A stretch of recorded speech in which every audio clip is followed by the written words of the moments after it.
क्रांतिकारी सुधारणा झाल्याशिवाय कोणताही सामाजिक बदल किंवा राजकीय सुधारणा होणं शक्य नाही. त्या सुधारणा म्हणजे हजारो वर्षांपासून चालत आलेल्या वाईट रूढी, परंपरा, कर्मकांड इत्यादी बाबत जागृती करून व्यक्तींमध्ये, समाजांमध्ये एक प्रकारे वैज्ञानिक दृष्टिकोन विकसित करणे हा त्यांचा सामाजिक विचाराचा पाया होता. रोज आपण थोडक्यात राजाराम मोहन राय यांच्या सामाजिक विचाराची आपण चर्चा करूयात. प्रारंभी आपण त्यांच्या सामाजिक विचारावर भाष्य करूयात. पहिल्यांदा सामाजिक विचारामध्ये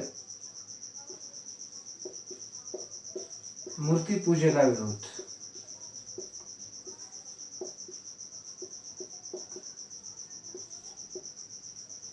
हे त्यांच्या सामाजिक विचारामध्ये महत्त्वाचा भाग म्हणावा लागेल. राजाराम मोहन राय म्हणतात की वस्तुस्थिती अशी आहे की मूर्तिपूजा हा हिंदू धर्माचा भाग नाही आणि तो कधीही नव्हता, आणि त्यास स्वार्थी व अज्ञानी लोकांनी नंतर मूर्तिपूजा विकसित केली. त्यामुळे मूळ धर्म जो अद्वैतवाद आहे, ज्यामध्ये मूर्तिपूजेला कोणतेही स्थान नाही, परंतु नंतरच्या काळामध्ये मूर्तिपूजा ही काही स्वार्थापोटी लोकांनी ती चालू ठेवली आणि अज्ञानी लोकांनी मूर्तिपूजेला समर्थन दिलं, आणि मग तेव्हापासून मूर्तिपूजा ही हिंदू धर्माचा महत्त्वाचा भाग बनली. म्हणून हे कर्मकांड दूर करण्यासाठी राजाराम मोहन राय ब्रह्मसमाजाच्या माध्यमातून एकेश्वरवाद स्वीकारतात. ज्या एकेश्वरवादामध्ये ते मूर्तिपूजेला विरोध करताना आपल्याला दिसतात. त्यांचा दुसरा मुद्दा आपण असं म्हणू शकतो की परंपरावादाचा विरोध.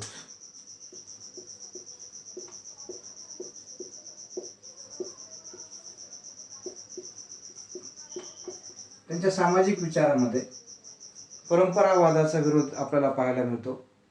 परंपरावादामध्ये लोकांची अंधश्रद्धा याचा फायदा घेऊन अविवेकपूर्ण कार्य व मान्यतेला पवित्र बनवले जाते. त्यामुळे कर्मकांड आणि परंपरेची ही देण आहे. जर शुद्ध परंपरेचा शोध घेतला तर शुद्ध परंपरा ही फक्त आपल्याला ब्रह्माची पूजा यामध्येच पाहायला मिळते. म्हणून नंतरच्या काळामध्ये जाणीवपूर्वक हा परंपरावाद हिंदू धर्मामध्ये जोपासलेला आहे. तिसरा मुद्दा आपण असं म्हणू शकतो सतीप्रथेचा विरोध.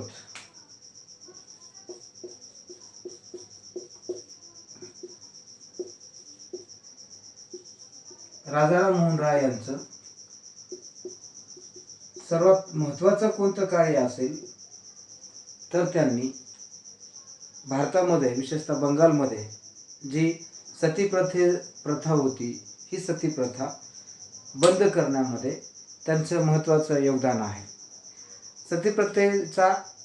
सतीप्रथेच्या विरोधात सतीप्रथेविरुद्ध कायदा हा त्यांनी 1829 मध्ये लॉर्ड बेंटिंकच्या मदतीने त्यांच्याशी प्रदीर्घ चर्चा करून त्यांनी हा कायदा संमत करून घेतला. आणि रॉयच्या मते सतीप्रथा कधीही हिंदू धर्माला संमत नव्हती किंवा हिंदू धर्मामध्ये नव्हती. स्वार्थी नातलग, धार्मिक कर्मकांडाची प्रेरणा यामुळे विधवा महिलांच्या उदरनिर्वाहाच्या खर्चातून वाचण्यासाठी ही वाईट प्रथा जाणीवपूर्वक निर्माण केली गेली व हा टिकवण्याचा प्रयत्न देखील केला गेला. आणि या अमानवीय प्रथेमुळे स्त्रियावर अतिशय वाईट प्रकारचे अत्याचार होऊ लागले, ज्यामुळे स्त्रीला आपला जीव गमवावा लागला. आणि ही प्रथा बंद करण्यात राजाराम मोहन राय यांची महत्त्वाची भूमिका आपल्याला पाहायला मिळते.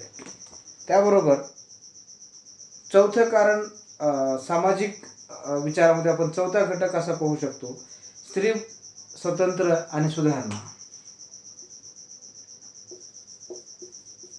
स्त्री उद्धार आपण असं म्हणू शकतो. राजाराम मोहन राय यांच्या विचारामध्ये स्त्रियांना सन्मानाची जागा आहे.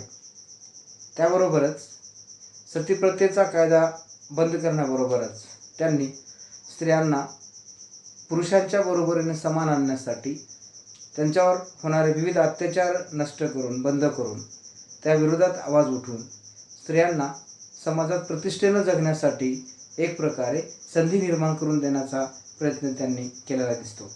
त्यांनी त्यांच्या विचारामध्ये स्त्रियांच्या सुधारणामध्ये प्रारंभी स्त्रियांवर होणारे अत्याचार कोणते आहेत हे नोंदवून त्या अत्याचाराच्या विरोधात स्त्रियांमध्ये जागृती घडवण्याचा एक प्रयत्न केला. त्याच्यामध्ये जर आपण पाहिला तर स्त्रियांवर विविध अत्याचार, बालविवाहास विरोध, हुंडा प्रथा, स्त्री भ्रूण हत्या, बालिका विक्रय, तसेच बहुपत्नीत्व, घरेलू हिंसाचार याचा विरोध करून त्यांनी विधवा विवाह, आंतरजाती विवाह, प्रौढ विवाह, स्त्री पुरुष समानता, वारसा हक्क इत्यादीला प्रोत्साहन देऊन स्त्रियांना अधिकाधिक समान संधी कशी प्राप्त करून देता येतील या दृष्टीने त्यांनी विचार केलेला दिसतो. त्यानंतरचं 5वं घटक असा आहे की त्यांनी जातीप्रथेला विरोध केलेला दिसतो.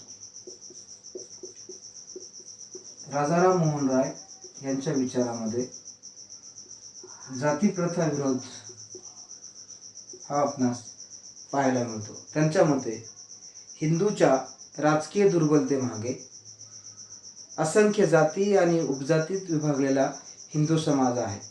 हिंदू समाजाचे विभाजन हे जातीजातीत झाल्यामुळे हिंदू समाज हा एकसंघ होऊ शकलेला नाही. म्हणून जातीच्या जन्माच्या आधारावर जी जात ठरवली गेली त्या जन्माधारित जातीमुळे हिंदू समाजाचं अधिक विभाजन झाल्यामुळे हिंदू समाज हा एकसंघ होऊ शकला नाही. आणि आपणास यावर पर्याय काय करता येईल तर ते असं म्हणतात की आता जन्माच्या आधारावर जात न ठरता व्यक्तीची ओळख ही आता त्यात असणाऱ्या गुणाच्या आधारावर व्हावी. म्हणून 1814-15 मध्ये जी आत्मीय सभा निर्माण केली होती त्या आत्मीय समाजाच्या माध्यमातून त्यांनी ज्या सामाजिक समस्या विचारात घेतल्या होत्या त्यापैकी जातीभेद, पंक्तीभेद, बालविधवा, बहुविवाह या प्रथेवर त्यांनी कडाडून हल्ला केलेला आपल्याला दिसतो, त्याच्यावर टीका केलेली दिसते. म्हणून जोपर्यंत जातीप्रथा हिंदू धर्मातून जाणार नाही तोपर्यंत हिंदू समाज हा एकसंघ होईल असं आपणास म्हणता येत नाही. अशा प्रकारचं टीका जातीप्रथेवर सामाजिक विचाराच्या माध्यमातून राजाराम मोहन राय करताना आपल्याला दिसतात. त्याबरोबरच राजाराम मोहन राय शिक्षण आणि विज्ञानावर भर देतात. शिक्षण आणि विज्ञान या बाबी आत्मसात करण्यासाठी सांगतात. शिक्षणाचा विस्तार व विज्ञानाच्या प्रसारावर त्यांनी अधिक भर दिलेला आहे आणि या दिशेने त्यांचे विविध प्रकारचं लेखन आपल्याला विपुल प्रमाणात लेखन पाहायला मिळतं. त्यांनी या लेखनाच्या माध्यमातून जे शास्त्रोक्त ज्ञान आहे, धार्मिक ज्ञान आहे, ते ज्ञान सामान्य लोकांपर्यंत आणून धर्माचा खरा अर्थ लोकांना कळावा या माध्यमातून त्यांनी प्रयत्न केलेले आहेत. त्यांनी समाजातील निम्न स्तरांपर्यंत शिक्षण देण्याची त्यांची योजना होती, त्यांचं त्यांनी समर्थन केलेलं आहे. त्यांनी परंपरावादी, ब्राह्मण्यवादी व संस्कृतनिष्ठ शिक्षणापेक्षा आधुनिक व पाश्चात्य शिक्षण देण्याचं त्यांनी समर्थन केलेलं दिसतं. की त्यांचं मत असं होतं की पाश्चात्य शिक्षणाच्या माध्यमातून व्यक्तीला अधिक विवेकवादी होण्याची संधी प्राप्त होते. ती संधी ब्राह्मण्यवादी शिक्षण किंवा संस्कृती शिक्षणातून ती पाहायला मिळत नाही. या शिक्षणामधून अधिक प्रकारची विषमता जोपासली जाते. म्हणून ते शिक्षण न घेता पाश्चात्य शिक्षणावर भर दिला पाहिजे. आणि तसेच पाश्चात्य शिक्षणाबरोबरच जे भौतिक ज्ञान आहे, भौतिकशास्त्रे आहेत, गणित आहेत, अशा वस्तुनिष्ठ शिक्षणावर अधिक भर देण्यात यावा. आणि या शिक्षणामुळे काय होईल तर व्यक्तीमध्ये अधिक बुद्धिप्रमाण्यवाद हा विकसित होईल. त्याबरोबरच त्यांनी प्राचीन भारतीय तत्वज्ञान आणि धर्मामध्ये जे ज्ञानाप्रती त्यांची अगाध श्रद्धा होती, म्हणून त्यांनी वेद आणि उपनिषदातील जे ज्ञान आहे ते देखील लोकांपर्यंत यावं म्हणून त्यांनी उपनिषदांचा बंगाली भाषेत जो अनुवाद केला होता. त्यांचा विश्वास असा होता की पाश्चात्य शिक्षण व विज्ञानाच्या मार्गावर चालून भारत प्रगती करू शकतो. त्यांनी 1816 ते 17 मध्ये कलकत्त्यात एक इंग्रजी शाळा काढली होती. 1822 ते 23 मध्ये त्यांनी हिंदू कॉलेजची स्थापना केली होती आणि ख्रिश्चन मिशनरींच्या शाळेत शिकवण्यास त्यांनी जनतेला त्यांनी आग्रह केला होता. आणि त्याचबरोबर त्यांनी वेदांत कॉलेजची स्थापना 1823च्या दरम्यान ती पाहायला मिळते. त्याचबरोबर इंग्रजी आणि संस्कृत त्यांनी दोन्ही शिक्षणाचा आदर केला. परंतु या शिक्षण व्यवस्थेमध्ये त्यांनी सर्वाधिक पुरस्कार जर केला असेल तर तो पाश्चात्य शिक्षणाचा केला. आणि त्यांचं म्हणणं असं होतं की प्राथमिक शिक्षण हे निःशुल्क आणि अनिवार्य असावं. या शिक्षणामध्ये स्त्री आणि पुरुष ह्या दोघांनाही सारखं शिक्षण देण्यात यावं.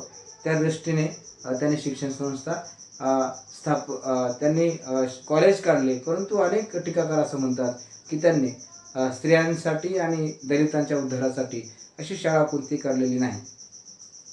म्हणून राजाराम मोहन राय यांचे हे सामाजिक विचार आपणास एक थोडक्यात विचारात घेता येतात. त्यानंतर राजाराम मोहन राय यांचे राजकीय विचार. राजकीय विचारामध्ये म्हणजे रॉयच्या विचारातून सामाजिक आणि राजकीय विचार आपण जेव्हा पाहतो तेव्हा असा स्पष्ट फरक करणं फार कठीण जातं की नेमके सामाजिक विचार कोणते आहेत आणि राजकीय विचार कोणते आहेत. परंतु आपण आपल्या सोयीसाठी अभ्यासाची आपली सोय व्हावी म्हणून आपण काही सामाजिक आणि राजकीय विचारामध्ये फरक करत असतो. त्यांनी म्हणजे राजाराम मोहन रॉय यांनी आपल्या विचारामध्ये व्यक्ती स्वातंत्र्य, व्यक्तिगत आणि राजकीय स्वातंत्र्य याला अधिक महत्त्व दिलं. व्यक्तिगत व राजकीय स्वातंत्र्य यांना त्यांनी महत्त्व दिलं. व्यक्तीचा विकास हा व्यक्तिगत स्वातंत्र्याशिवाय शक्य नाही. व्यक्ती हा केव्हा परिपूर्ण होऊ शकतो? जेव्हा तो अभिव्यक्ती स्वातंत्र्य त्याच्याकडे येईल तेव्हा तो परिपूर्ण होऊ शकतो. व्यक्तीचा सर्वांगीण विकास हा त्याच्या व्यक्तिगत स्वातंत्र्याच्या आधारावर होऊ शकतो. त्याबरोबरच व्यक्तीला राजकीय स्वतंत्र असणं गरजेचं आहे. या विचारामागे रॉय यांच्यावर थॉमस पेन आणि जॉन लॉकच्या विचाराचा प्रभाव दिसतो. म्हणून त्यांना भारताचा पैगंबर असं म्हटलं जातं. राजाराम मोहन राय यांच्यापासून भारतामध्ये एक कायदेशीर चळवळीला सुरुवात झाली असं म्हणण्यामागचं कारण असं आहे की रॉय यांनी अनेक प्रकारचे प्रसारमाध्यमं जे लिखित स्वरूपाचे आहेत, ज्याला आपण प्रिंट मीडिया असं म्हणतो, त्यांनी संवाद कौमुदी, मिरतुर अखबार, ब्रॅह्मनिकल मॅगझिन अशा अनेक नियतकालिकांच्या, वर्तमानपत्राच्या लेखनाच्या माध्यमातून त्यांनी ज्ञान विचाराचा प्रसार आणि प्रचार, अभिव्यक्ती स्वातंत्र्याचा प्रचार आणि प्रसार केलेला दिसतो. आणि म्हणून त्यांना राजकीय स्वातंत्र्य आणि व्यक्तिगत स्वातंत्र्य हे महत्त्वाचं वाटायचं. त्यांचं म्हणणं असं होतं की व्यक्तिगत स्वातंत्र्याशिवाय, व्यक्तीच्या स्वातंत्र्याशिवाय खऱ्या अर्थाने राजकीय स्वातंत्र्याला अर्थ प्राप्त होत नाही. म्हणून व्यक्ती आणि राज्य हे एकमेकाचे परस्पर पूरक आहेत, ते एकमेकाचे विरोधी नाहीत. व्यक्तीचे स्वतंत्र, समता, न्याय या बाबीमधून आपणास व्यक्तीचा विकास साध्य करता येतो आणि त्या विकासाची संधी आपणास प्राप्त होता येते. त्याबरोबरच त्यांनी त्यांच्या राजकीय विचारामध्ये राष्ट्रीय स्वातंत्र्याचे समर्थन केलेले आहे. त्यांनी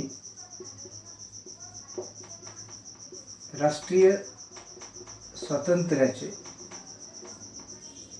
समर्थन केलेलं दिसतं.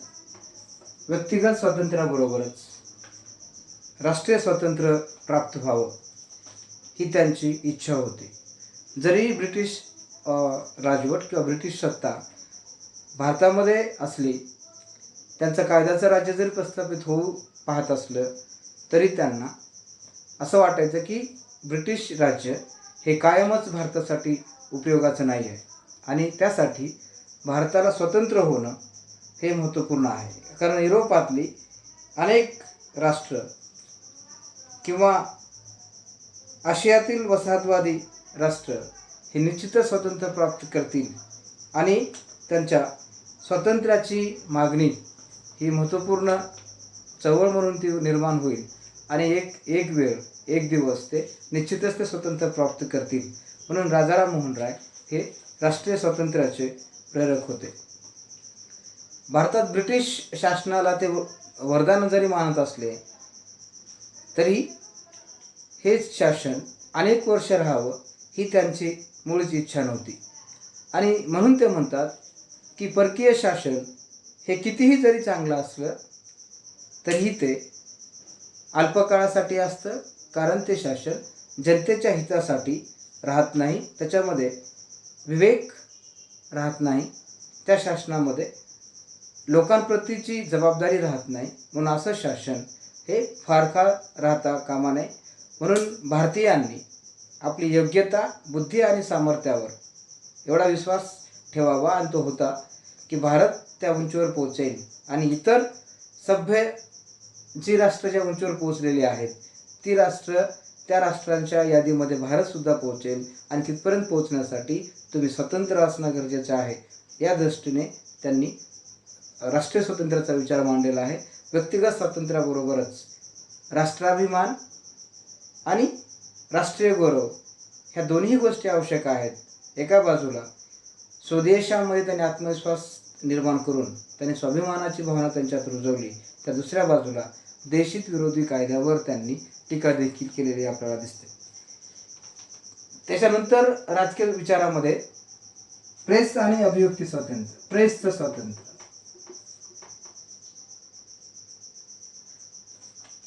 प्रेसच्या स्वातंत्र्यामध्ये आपल्या विचाराला दुसऱ्यांच्यापर्यंत पोहोचवण्यासाठी जे आपल्याला अभिव्यक्ती स्वातंत्र्य लागतं त्या अभिव्यक्ती स्वातंत्र्याचं समर्थन म्हणजे वर्तपत्राचं समर्थन हे राजाराम मोहन राय यांच्या विचारामध्ये आपल्याला पाहायला मिळतं. राजाराम मोहन राय यांनी व्यक्तिगत स्वातंत्र्यता, समानता, बंधुभावाची भावना तर जागृत केलीच, त्याबरोबरच त्यांनी जेव्हा ब्रिटिशांनी आयर्लंडवर अत्याचार केले त्या विरोधात देखील त्यांनी आवाज उठवला. 1823 गव्हर्नर जनरल जॉन ॲडम्सने वर्तमानपत्रावर जेव्हा निर्बंध घातले, नियंत्रण लादलं, तेव्हा त्या विरोधात रॉयनी महत्त्वाचे प्रयत्न केले आणि जो प्रेसचा अध्यादेश त्यांनी काढला होता प्रेस विरोधातला, त्या अध्यादेशाच्या विरोधात उच्च न्यायालयामध्ये त्यांनी आपली अपील दाखल केली आणि रॉय यांनी तर्क दिला की या माध्यमातून जनतेत ज्ञानाचा प्रसार होतो, जनतेच्या मानसिकतेचा विकास होतो आणि रॉय यांनी शासनाला सांगितले की प्रेसवर निर्बंध लादल्यामुळे विद्रोह होणार नाही. प्रेसच्या स्वातंत्र्यामुळे कधीही कोणताही विद्रोह झाला नाही. शासनाला प्रेसद्वारे करण्यात येणाऱ्या सार्वजनिक तपासाला भिण्याचे कारण नाही. परंतु त्यांचे अपील मान्य न झाल्यामुळे त्यांना त्यांचं मिरतूर अखबार हे आपलं वर्तमानपत्र बंद करावं लागलं होतं. रॉय हे अमर्याद प्रेसच्या स्वातंत्र्याचे समर्थक देखील नव्हते. त्यांचं म्हणणं होतं की प्रेसवर म्हणजे वर्तमानपत्र नियतकालिकावर काही प्रतिबंध असावेत आणि ते प्रतिबंध म्हणजे घटनात्मक प्रतिबंध असावेत, म्हणजे घटनात्मक शासनाला मदत करतील अशाच प्रकारचं छापलं आणि वाचलं जावं. त्याबरोबरच जनता आणि शासन याच्यातील दुवा म्हणून या वर्तमानपत्रांनी काम करावं. म्हणून हे स्वातंत्र्य स्वराज्यारी स्वरूपाचं स्वातंत्र्य नव्हतं, त्याच्यावर कायदेशीर बंधनं असावेत अशी राजा राममोहन राय यांची इच्छा होती. त्याबरोबरच त्यांच्या राजकीय विचारामध्ये विश्वबंधुत्व आणि मानवतावाद हा विचार देखील महत्त्वपूर्ण आहे. विश्वबंधुत्व आणि मानवतावाद.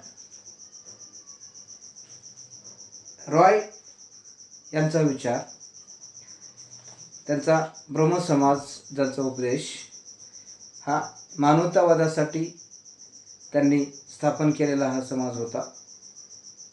म्हणून त्यांचं म्हणणं होतं की संपूर्ण जग किंवा संपूर्ण मानव हे एक विशाल कुटुंब आहे आणि असंख्य राष्ट्र व उपजाती केवळ त्याच्या शाखा आहेत. सर्व अडचणी दूर करून आपण मानवतेला प्रोत्साहन दिलं पाहिजे. मानवतावादापेक्षा कोणताही धर्म हा मोठा असू शकत नाही. त्यातच समस्त मानवजातीचे हित आणि कल्याण सामावलेलं आहे, त्याच्यातच आनंद सामावलेला आहे. पण विश्वातील सर्व धर्माचा जो उपदेश आहे, उद्देश आहे, तो उद्देश मानवतावाद प्रस्तावित करणे आहे. म्हणून आध्यात्मिक एकता आणि विश्वव्यापी धर्माचे स्वप्न देखील हे मानवतावादाचे स्वप्न आहे आणि हे स्वप्न रॉय यांनी पाहिले होते. पण आध्यात्मिक संश्लेषणाचा दृष्टिकोन हा रॉय यांच्या विचारामध्ये पाहायला मिळतो आणि त्यांचं म्हणणं होतं की या माध्यमातून एक एकता निर्माण होईल आणि ही एकता खऱ्या अर्थाने एका देशाची असणार नाही, तर ती संपूर्ण मानव जातीची असेल.